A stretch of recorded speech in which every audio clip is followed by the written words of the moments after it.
Hey guys, this is Peace Itimi, and welcome to another episode of Home and Away. This is a new series where I sit with some of my friends and talk about what it means to leave, to begin again, and to build something new in a place that still feels like home. This series is brought to you in partnership with Remitly for people who are building across borders. Friendship is such an important part of adulthood. You can do a lot of things without community. You can build alone, you can live alone. And when you move abroad, that becomes even much more important. And so in this episode of Home and Away, I'm going to sit down with one of my friends, Rufus Oyemade. He's an engineer, he's a content creator, he's many things. And we're going to talk about what it has been like building community for ourselves over the last 3 years for him and 4 years for me, and how we are redefining friendship, how we're being intentional, and the things that having great friends and great community has taught us in this new journey and this new phase of our lives.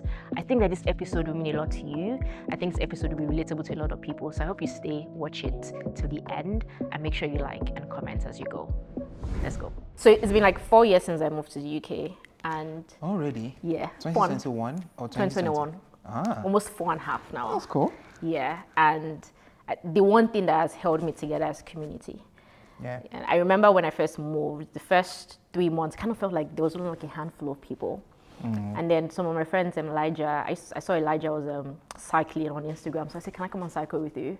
And so we went from 3 of us cycling, and then our WhatsApp group became like 5, then 10, then 30. Now I don't know where it is right now. But it's just like seeing how much people have grown and how people are now creating their own pockets of community, not just because we're the only ones here, but because we have enough people to do that. Yeah. And so when I wanted to do this series, I kind of wanted to talk through that, because I think when people move abroad, the two things that come up for them, they're lonely or they're not. And you have to put in the effort to create like what your own community actually looks like. And you've done such a great job of doing it. If you say so. You don't think so? Well, I think so. So, for example, when it comes to loneliness, like I've seen a lot of people complain on Twitter and everywhere on social media, on Insta blog, complaining about how boring it is, abroad or living in the UK. And I think for me, I just can't relate. Like, I'm balling. It feels like I feel at home, in quotes. Though I'm not home. I feel like I have my people around. I have a community, and I'm grounded in a way. How did you create that? Because you just came and bam, it's like Rufus was like 25. Well, in terms of how I created it, to be honest, I don't know. I feel like it just happened. So you've been here for 4 years, you said. I've been here for 3, moved in 2022, and I feel like for the first 6 months or thereabout, I stayed with a friend in Newcastle. So we went to school together. So it was kind of, like a safe landing, let me put it that way. So the first 6 months was like that. But then we had to leave Newcastle, move to another part of, the country. And one of the things we considered was in terms of community. Like when my wife and I were concluding that we were going to go for Birmingham, we went for Birmingham because it's central. So for example, if I need to come down to London, it's a train down. If I need to go up north, it's a train down. Everywhere feels like 2-3 hours away or thereabouts because of how central it feels. Just so that I can visit friends if I need to, And I think that conscious decision kind of helped. Then every other thing I've built in the city, like since then, playing tennis and people I see in church, it's just, I think it's based on interest. The kind of interest I have, and church, for example, the church family, and interest in tennis, and all that. How do you think that moving to the UK has changed you, or what has it taught you about yourself? That's there's still a full life out there to live. I didn't know anything about tennis in Nigeria. Like, where is even time for tennis? Like, you're either working or spending time in traffic. But moving here, I feel like I have so much time to explore so many other things that I'm now enjoying. So, for example, one of those things is besides tennis is content creation. Back in Nigeria, my Instagram is basically as a normal person using Instagram. You're just using it to document. Those moments when you post a picture to Facebook, you're at an event, Happy New Year, you make a post, those kind of stuff. But moving here, there's enough time and opportunity for me to actually express my creativity, for me to say, oh, I can actually start doing this now. And I think that's been super helpful. So I didn't know I'm this creative, or I didn't know I like this version of me. Because this guy, you know, when I see people set up camera in the past, I'm like, that thing must be hard, you know, setting up mic and all of those things. But I do it now without thinking about it, you know. Or when I see people place a certain sport, I like, that must be hard or that must be difficult. But I didn't know at the time that probably what I was struggling with is with access and environment. I'm now in a place where I have access to tennis court if I want to, and it's just very easy for me And to. other equipment you can come Yeah, tomorrow. yeah, you know. So I think it's changed me in a lot of ways. I didn't know. I mean, 3 or 4 years ago, if they said I'm going to be playing tennis every, you know, like twice a week and even through winter, because we played through winter last year, I'll probably say, nah, I don't think so. What is tennis? But I picked it up with a friend and started posting about it on Instagram. My friend saw it, a couple of people living in the city saw it. Joyce is one of the people that saw it and said, oh, tennis, let's go play tennis, you know. Showed up, and like that, we have like a community, you know, every other, well, in summer, it is winter that you see the dedicated guys. Yeah, that's what the pros. But in summer, you see a lot more people on the court, you know, trying to play. And living here has actually changed me. I feel like I'm a different person. This is not the version. I like this upgraded version. I feel you on that. I think the way it has changed me is that one, travel. Yeah. The first, Oh yeah. the first time I left Africa was to move to the UK. I've been to Ghana. In fact, I went to Accra the first year, the second year, the third year. That third year, I said, God, it's not only Accra. I'm not joking. And all of them was Google that was carrying me. I was like, it's Ananyali. I was like, God, it's not only Accra. I have to go somewhere else. And so the very first time I ever came to Europe was here. And then my friends and I went to Thailand for my birthday a few weeks ago. And when we were at the airport, we're now doing how many countries have everybody been to. I've been to 20. Oh, that's cool. And on every continent except Australia. So I've done Asia, I've done North America, I've done South Where America. did you go in Australia? Except Australia and Antarctica. Oh, sorry, Asia. I wanted to ask. Thailand. Oh, that was Thailand. the trip. Oh, yeah, so it was Thailand. Cool. I've done South America, which was Mexico and Brazil. I've done North America, US, Canada. I've obviously done Europe. And I'm just like, 4 years ago, I had only been to Nigeria and Accra. Oh, yeah, that's good. That's yeah, good. and there's so much, I think, change that happens in your mind, even unconsciously, when you begin to see places and just see what is possible and see culture. I think that's kind of like the biggest change. And now I'm a person who travels. I'm a person who understands what the currency of exposure and meeting people is. So I like this version of me. There's also the part of me that I realize now how much I need community. I don't know why I didn't think about that in Lagos. Yes, because I had family there. We're just existing. But now there has to be community. Like you have to find people, you have to like be with people, you have to like do games night, you have somebody invite you have to like show. It's just it feels like a need than it ever felt for me before. A friend of mine, we're talking about friendships. We're talking about people with different caliber of dreams, and how some people, their dreams are small and some people, their dreams are big. And there's no argument about that. My theory is people can just have whatever dream they want to have, and that's okay. Thinking about my life. What kind of dream do I have? Is it big or small? But what she was going to was saying that based off of how she grew up, that the people around her where she grew up feel like they have created their entire world around home there, right? That city, that community. Okay. But she has broken up and she's able to like do bigger things, work a bigger company, start a business. And the reason why is because I think for her, she's like, I think because I have friends who are doing big things, so I know it's possible. And I'm like, that's such a powerful thing to say, because our friends can image or give us like a sense of this is what is possible and be able to take risk. And I've also seen it with my friends as well, like, this person starting a business, this person doing this. Okay, cool. It means that I can. How has that shown up for you? Or if it has?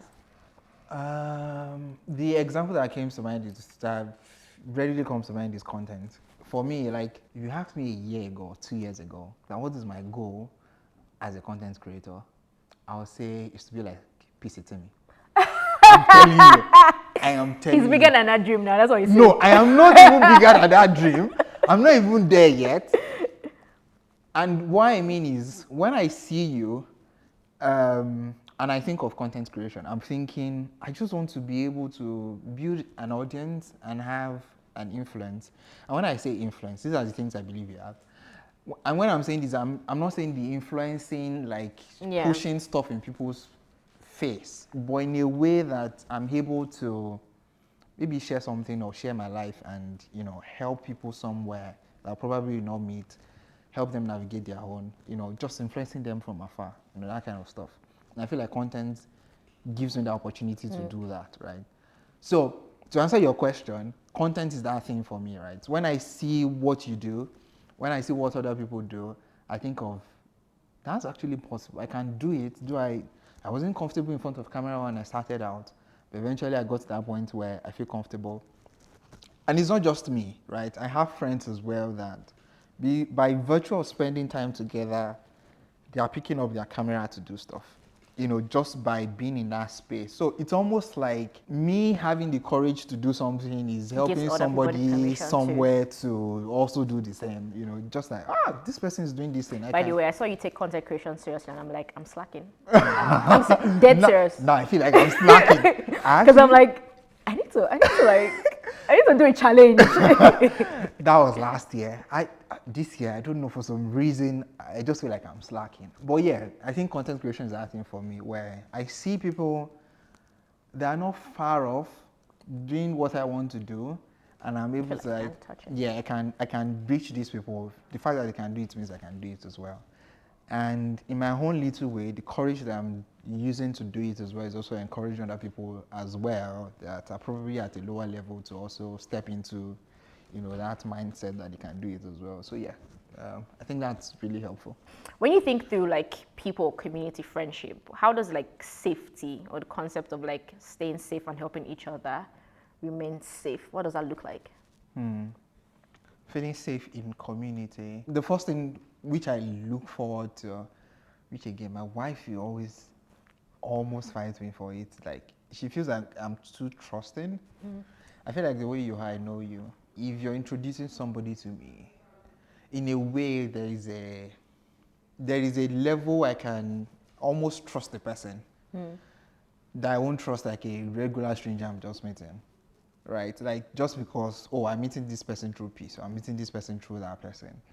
So the fact that, I just find myself to, you know, want to trust people, always looking on the positive side. I mean, I feel like this can have like negative side to it as well. So yeah, in terms of safety, as a person, maybe it's something I don't think about so much. I just meet people, and because I'm meeting them through somebody I probably trust, I feel safe with them. Yeah. And there's a certain level of conversation I feel like I can have with you, even that I'm just probably meeting you for the first time, but because you know this person and this is your friend, I can almost ascribe some kind of values that you should have, that I feel like, we have this base level of, you know, shared values and stuff. And because of that, I feel safe sharing things with you or having conversations with you. And I hopefully expect the same, you know, on the other side as well. I would have answered that question as I think it's communication. Because when I think about like friends and community, is that information flows. Yep. So if we need to stay away from something, somebody's probably saying that. Or if there's an opportunity or a new trick or something interesting, everybody's finding out as well. Yeah. Like one person goes to this country, now we know how to go to that country. And it kind of just decimates. But I also agree with you, like there's always Sadiq knows Bayo, okay, cool, Bayo is cool, until he proves otherwise. Exactly, you know. Do you find that you have to be much more deliberate with your friendships and community now than you've had to be before? Maybe a little bit. There are people I've known like I won't say all my life. Like we went to uni together. When I moved to the UK, a bunch of, you know, around that same time, 2020, 2021, 2022, a lot of people moved. So it's very easy to know people in different cities and all of that. And it's very easy to like maintain connection with all of them, though we don't see very often because we live in different cities. So that's why I feel like maybe it doesn't require as much energy to maintain those relationships. But for the new relationships that I've built over like the past 2-3 years living in Birmingham, I would say, it requires some form of intentionality, just visiting people, being there for them. One lesson that friendship has taught you? Probably that you can't do life alone, especially in this part of the world. I mean, we have community back at home in Nigeria. I mean, before moving here, but moving here makes it more. It's so jarring you can how see, you can't be by yourself. Yeah, because it's kind of, it's a very courageous thing to uproot yourself from a country where you probably grew up for like 20 years or more, and moving to somewhere you don't know anybody, and you know you're new, you're trying to find your way. But the fact that we have people around kind of makes it easy. And you know, it's not just settling in as a migrant, it also helps, you know, just life generally. You know, people have been through things that have helped me. I've probably been through things that have helped other people by sharing. So yeah, I think that's it for me, really. What's one small act of kindness Yeah. that means a lot to you? Let me tell you mine while you're thinking. Yeah, tell me.